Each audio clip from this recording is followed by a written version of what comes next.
Hello, my dear. Hello, my darling. How are you? So I'm here in Europe, but I've already noticed that there are two important situations. The moment of leaving, which is exciting, something new, and the moment of coming back, right? Which is when you feel homesick. That's very important. And I'll be arriving soon. Well, Flávio Bolsonaro ran away, didn't he, from the testimony with the federal police, which was even requested by the prosecutor general, Paulo Gonet. Flávio Bolsonaro simply didn't show up to explain the indictment made by the federal police for the crime of slander against Lula. Since he slandered Lula, saying Lula was involved with terrorists and drug traffickers and that Flávio made that post. Then the Attorney General charged him with the crime of slander and requested Flávio Bolsonaro's testimony, and he simply didn't show up. He ran away, chickened out, and he submitted a written statement saying it was a mistake, that it was a misunderstanding, as always, right? He does it, then runs away, plays the victim. He's a real coward. So what did Alexandre de Moraes do? Alexandre de Moraes ordered Prosecutor General Paulo Gonet to respond to this situation within 15 days. So, is it good to accept it? Is it good to just swallow that humiliation? And it's not just this one, right? There's another situation that's causing a lot of talk. And it will have consequences, not just criminal consequences, but electoral ones too. What happened?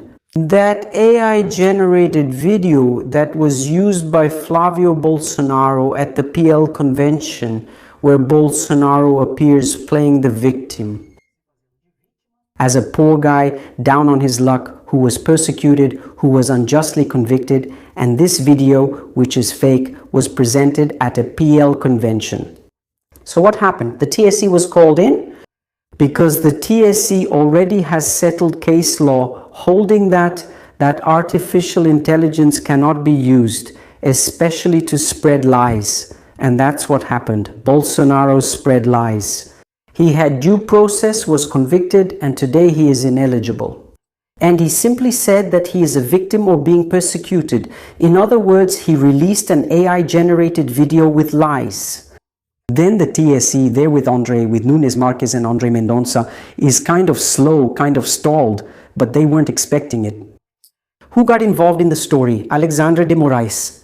Alexandre de Moraes notified Bolsonaro, summoned Bolsonaro through his lawyers to, within 48 hours, say whether Bolsonaro authorized this video with his AI-generated image, lying at the PL convention. Bolsonaro is between a rock and a hard place. Bolsonaro says he didn't authorize it and clearly states and proves that Flávio Bolsonaro committed the crime, which could even lead to the loss of his Senate seat and his consequent ineligibility. If Bolsonaro says he didn't authorize it, it's clear that Flávio committed the crime, and he should lose his seat and become ineligible. Now, if Bolsonaro says, no, I authorized it. I authorized him to make the video using artificial intelligence saying exactly what was said. In that case, Bolsonaro is the one committing a crime and will go back to Papuda prison.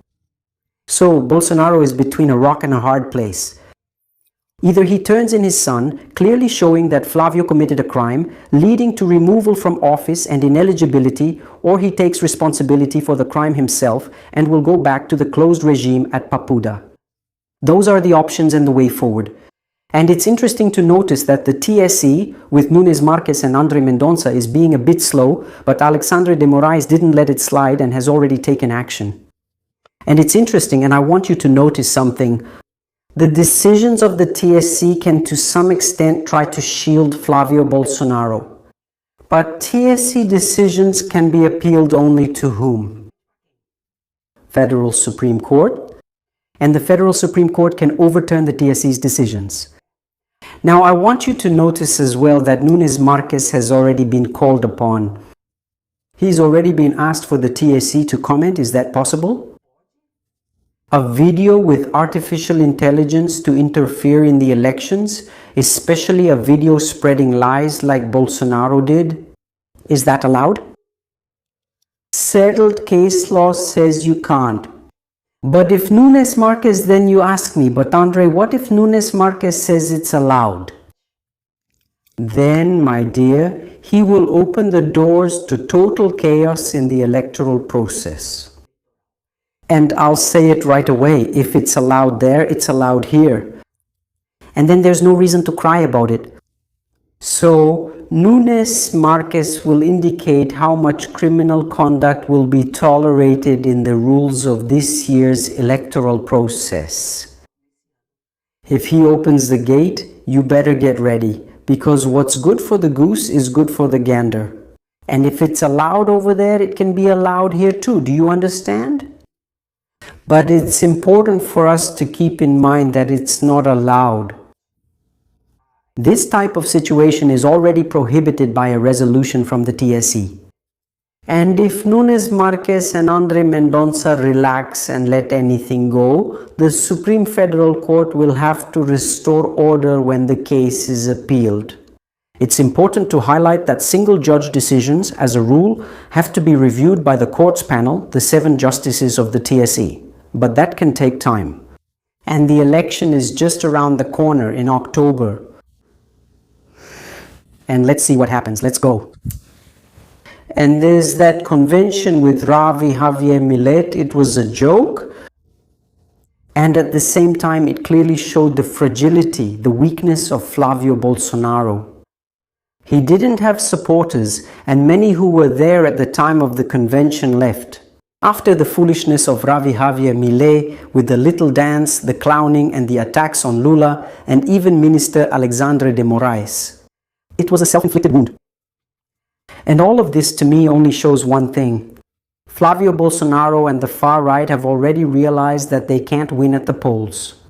So the strategy is to radicalize, to call the electoral process and the electronic voting machines into question and then play the victim, acting like they're poor, persecuted and victims of the proceedings. He's already lost. I don't know if you saw the poll that just came out. Notably, according to Atlas Intel, Lula has almost 45% support in the first round. I'm not even going to talk about the second round. Because I've told you, and I'll say it again, Lula is going to win in the first round.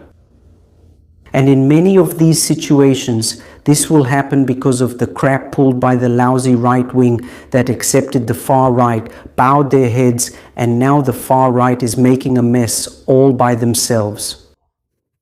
So I say it again, all of this is just desperation and a strategy to put the electoral process in doubt.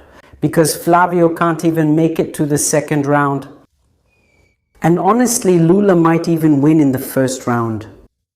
So the only way out they have is to radicalize, to play the victim and claim that there's a dictatorship here in Brazil. They cause trouble, and then they tuck their tails between their legs and play the victim. Only an idiot would believe these crooks, right? Because it's very clear. And another thing, you can be right-wing, that's not a problem. You can be right-wing, you can be centrist, you can be whatever you want, but you can't be an idiot. What nonsense, what a joke these people are.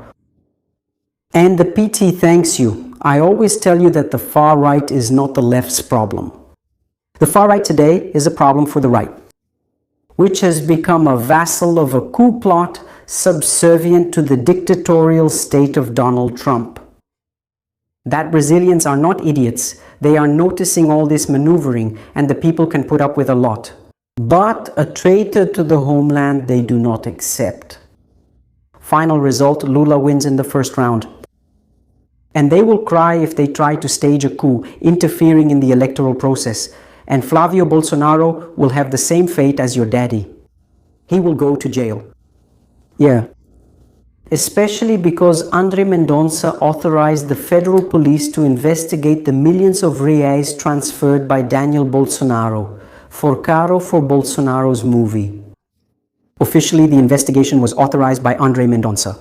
And Andre Mendonça also authorized the federal police to investigate money, transactions, and situations between Brazil and other countries, notably involving Daniel Forcaro, Bolsonaro's film, and this whole plot, which is a real mafia.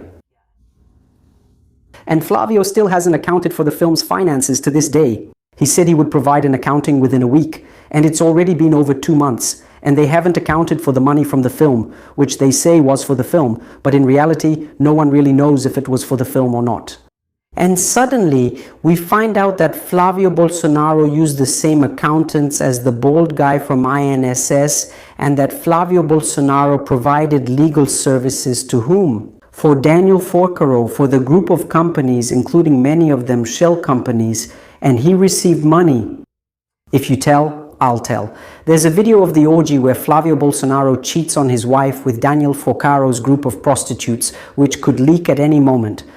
Not only that, there's also audio of Flávio Bolsonaro trying to extort Daniel Forcaro. And all of this will come to light, and other situations will come to light. That's why I say this angrily. I repeat, Lula wins in the first round. And what do I think? I think it's not enough. But I really think it's not enough. Notably for the far right, the coup supporters and the right wing. And I vassala. Thank you. See you in the next video. Smash that like button, like, comment and share. And I'm heading back home to Brazil. I miss it so much. Kiss. Thank you.